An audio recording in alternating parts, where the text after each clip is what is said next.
قرقیزستان پیشنهاد گفت و شنید صلح را رد کرد. گفته می شود از طرف مقامات مربوطه جمهوری تاجیکستان دو مراتب ساعت‌های 6:30 و 7:30 اقدام یکجانبه آتش بس عملی شده راه اندازی گفت و شنید پیشنهاد گردید. اما خدمتچیان جمهوری قرقیزستان این پیشنهاد را نادیده گرفتند و از همان نمود سلاح‌های انفرادی، گروهی و تکنیک حربی نقطه‌های اهالی نشین تاجیکستان را زیر آتش شدید قرار دادند. تاکید می‌گردد که خدمتچیان واحد تعینات مخصوص جمهوری قرقیزستان در محله‌های اهالی نشین باغستان و لکان شهر اسفره به خانه‌های ساکنان آسایشته هجوم مسلحانه انجام داده، منزل‌های استقامتی و انشاءات یاری رسان را آتش زدند.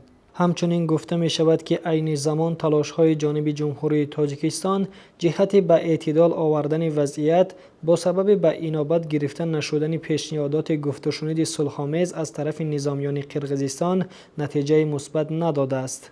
پیگیر خبرهای ما باشید.